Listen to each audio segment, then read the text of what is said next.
Hingað kominn Carl Honoré, hann Kanadamaður, búsettur í London, hefur skrifað bækur samfélagið, það hvernig við lifum. Frægasta bókin hans kom út á íslensku fyrir nokkrum árum og hét Með hægð, eða lifðu lífinu með hægð, og þetta það sem að kallast slow, það hreyfingin að reyna að gera hlutina hægt. Flýta sér ekki svona mikið. Síðan hefur Carl skrifað fleiri bækur og hann að vinna og afla efnis í nýja bók, meðal annars hérna á Íslandi. Carl, welcome to this program. Thank you very much. Your slow book, the book In Praise of Slow, it became a huge bestseller some years back, and it's sort of everywhere you go, you meet people who've read this book, and I think it was quite influential. Yes, it's been an extraordinary ride, really. I mean, the book came out first in 2004, and that was at the beginning of this culture quake when people, I think, were beginning to question the cult of speed, the idea that faster is always better. And as you say, the book has just gone on, and has come out in more than 30 languages. And actually, a couple of months ago, the Financial Times described In Praise of Slow, or urged its readers to buy the book, and it described the book as, it said, it is to the slow movement what Das Kapital was to communism. Okay. So, and they meant it as a compliment. Yeah. But what is the slow movement? Well, the slow movement is a reaction against the dominant culture of speed that we live in, the notion that faster is always better. You know, we live in a culture where we're always trying to do things more and more quickly, and that's backfiring on us. It's taking a toll on everything from our diet and health to the quality of our work, to our relationships and the environment. And the slow movement is about not doing everything at a snail's pace. It's about doing everything at the right speed. So there are times to be fast, but there are also times to be slow. You change gears, and if you find that correct speed, what musicians call the tempo giusto, then you will do whatever it is you're doing better and enjoy it more. But and in the book you write about different aspects of slow. Slow food, of course, slow cities, slow sex. Perfect for Sunday morning. Yes.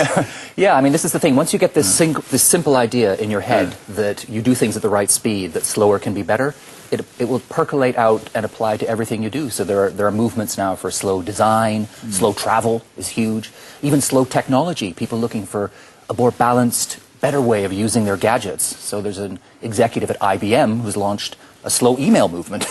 And you think, what? I mean, email's the fastest thing happening. How can, and he's just saying a very simple but sensible thing, which is email's great, but use it less. You know, he recommends checking your inbox 2 times a day. I think that's a bit extreme, but 2 times a day has to be better than 2 times a minute, you know, which is what a lot of people are doing nowadays. And that's IBM. It's not an aromatherapy cooperative.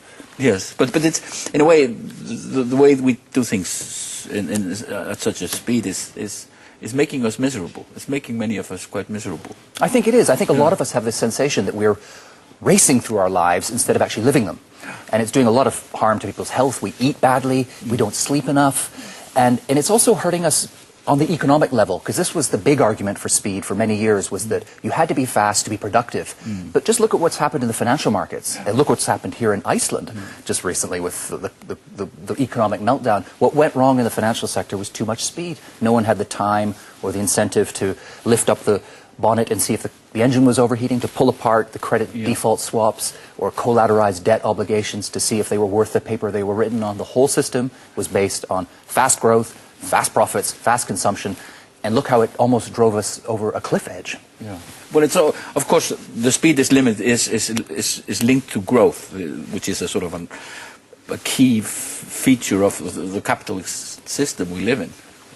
It is, but I think that we're reached a point in modern capitalism, in early 21st century capitalism, where the time has come to reset our metronome. That there's nothing wrong with growth. Of course, growth is good and healthy, but we need to be looking for a better kind of growth, a growth that doesn't rape and destroy Mother Nature, and a growth that delivers happiness and health to citizens and people rather than just bigger plasma screen TVs and more iPhones. Yes. So I think people everywhere, from the top of the financial system to the most humble citizen, people are starting to ask deep and big questions about where we're going, you know, what kind of society we want. And I think the kind of society people are leaning towards now is one that is not stuck in fast forward, one that knows when to put on the brakes and to do things as well as possible rather than as fast as possible. You've also written a book about, your more recent book is a book about child rearing. It's about well, the pressures of raising a child in this modern society. And you talk about something you call hyper-parenting. Yes, that's right. Yeah, Yes. the book is called Under Pressure, and it's about how parents, and I'm a parent myself, how we feel under pressure to push, polish, and protect our children with superhuman zeal. We feel we have to give them the best of everything, and at the same time make them the best at everything. You know, everybody feels they've got to have an alpha child, a super child, otherwise we've failed as parents. And I think what I'm looking at in the book is how that is backfiring, and it doesn't work. And actually, the way to raise happy, healthy, successful children is to back off a bit, to slow down a bit, to give them the time and the space to explore the world on their own terms, to take risks, you know, to fail sometimes, to be unhappy sometimes, and to learn how to be bored even. You know, these are things that we're all... To learn how to be bored. I think it's very countercultural, isn't it? But I think boredom can be a good thing, you know. Yes. But of course we are raising our children at the time of, which is unprecedented, at this time of consumerism and things that are sort of coming at you at such a speed and coming at the children. It's quite a new scenario, really. Very new. And in fact, what we're doing is conducting an enormous experiment on children's brains without any kind of control, because we have thrown this generation of kids into this jungle of electronic stimulation and distraction. You know, babies sitting in front of TVs at the age of 6 months, baby Einstein DVDs, and it's this constant barrage of electronic interruptions and stimulation. And we're already seeing, the research coming out now says that this doesn't work. And in fact, it may be bad for kids. And baby Einstein DVDs, which I think are available in Iceland as well. Yes. Recently, Disney was forced not only to remove the word educational from the publicity material, they were also obliged to offer a full refund. So if you bought a Baby Einstein DVD expecting you can get your money back because it didn't turn your child into the next Mozart or the next Einstein. Or perhaps it did, but it wasn't down to the DVD. You know? It was down to your good genes. Yeah, but so we're living in a world where children are in a way overprotected, and they are overindulged, and they are overstimulated. I think so. I think they're over everything. This is the world that we live in now, where it's a world of hyper-stimulation, hyper-busyness. And I think what I'm saying in the book and what the evidence shows us, the scientific evidence, but also the anecdotal evidence from around the world, whether it's the school system in Finland or towns in North America cutting homework and eliminating extracurricular activities for one day so that children have time off. All of these initiatives lean in one direction, which is that kids need space. They need time, they need freedom, they need time to look into themselves and work out who they are rather than what we want them to be. And they do need to get bored, because if you let them get bored, that's when they look in and learn how to invent games and be creative and how to use time. And I think a lot of parents have that experience nowadays, that you know, your child comes to you in the kitchen and says, "I'm bored." And the modern parent panics and thinks, "Oh, I'm failing as a parent." You rush off to get the TV or something. Whereas I think earlier generations said, tough, you know, go outside and play. Whereas now we feel that that's not good enough. You've got to be delivering entertainment, delivering enrichment. You know, everything the child does has to look good on a curriculum vitae, on a resume. And we've professionalized parenting. And I guess my book is about saying that's not the way to go. There are other ways to raise children, and you don't have to turn parenting into a cross between a competitive sport and product development, because it can be much simpler and much more fun. Of course, you've been with children in the third world as well. So this is a Western or a Westernized middle class phenomenon you are describing. We have children all over the world who are not facing any of these problems. Yes, I mean clearly in the shanty towns of Latin America, you don't find many hyper-parented children. You find the opposite, that they suffer a lot of neglect, and that happens also in Western affluent societies where we're creating almost a polarized society where the well-off, the educated, are putting their children in these bubbles and working on them like little projects, polishing them like little trophies. And then people further down the social scale who don't maybe have the education or the money are doing the opposite and leaving their children without any conversation or books and the wrong kind of stimulation. So the two things there's like two sides of the same coin, because what happens, I think, is that when middle-class parents become more and more obsessed with their own children, they get less and less interested in the welfare of other people's children. And so it creates an atomized society, a more selfish society as well. So there are problems on the macro level as well. You research your books. You travel and research your books.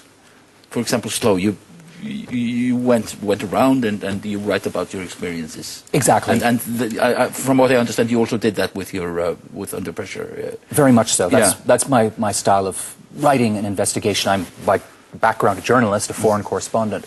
So I'm not an academic. I don't feel comfortable just sitting in a library reading books and writing about them. I want to get out onto the front line and see what's happening and talk to people and smell what's going on in the air and look people in the eyes and describe on the ground what's happening. Because I think you need the library books, you need the scientific studies, you need the experts, but you also need the view from the ground. And I like to combine the two in a very readable, kind of like a travel. I feel like I'm taking the reader on a journey around the world saying, let's go see what we can discover, and let's draw, let you draw your own conclusions. I don't like to preach as well. I prefer to show rather than tell. But, so you're working on a new book, and you're in Iceland researching a book.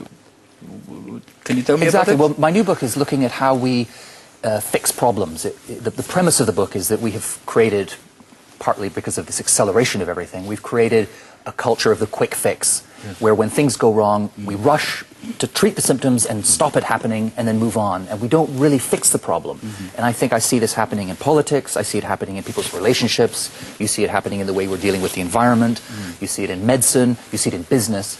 And so I'm looking for a new way of solving problems. And I think I might call it the slow fix.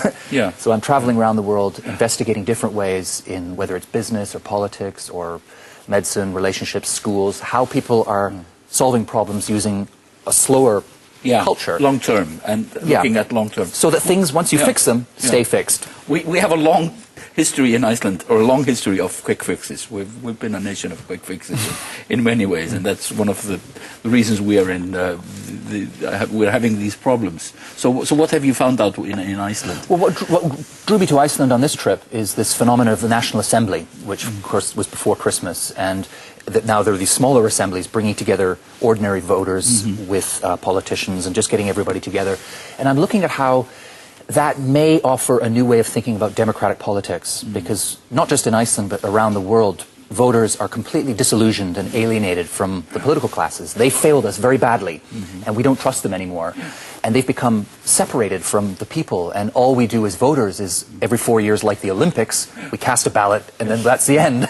And I think what we're looking for now is a new way of politics where you can tap into people's ideas, the voters can feel like they own the state, the government, they have an ownership, a stake in it.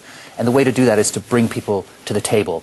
And so I'm fascinated by this Icelandic experiment with having people sit around the table. And I was at one, I came to sit through one, and I was at a table with 9 Icelanders. One of them was a moderator. And on my right was the Minister of Education. 2 seats down from her was a 19-year-old student. Across the table was an unemployed laborer.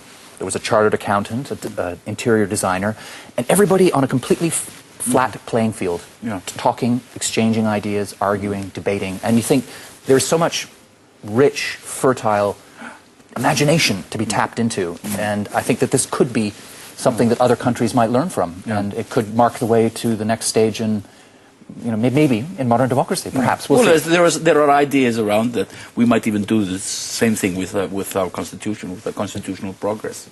Yes, of course, you don't want a quick fix constitution. The politicians have been incapable of writing a good constitution for this country, and so maybe let the people have a go at it. Exactly, and I think that there's so much knowledge to be tapped into. There's such a reservoir of wisdom. I mean, that expression, the wisdom of crowds, that you bring together lots of people, and you allow them to brainstorm and argue and knock against each other, and out of that collision, out of that cauldron of debate, can emerge some incredible ideas. And I think, where it's early on, I can't say that what's happening here in Iceland is a panacea. It's going to, it's the perfect solution for the whole world. But there's some interesting things happening, and so that's why I'm here. And it's been useful for me, and I reckon it will appear in the next book. And you are traveling around researching this book? Very much, yeah. I'm off to Finland now, and then I'm going to Korea and the United States and Bogota in Colombia in a couple of weeks' time. So very international. Thank you for being on the program, Carl. Thanks, I've enjoyed it. Við kveðjum núna, þátturinn búinn í dag.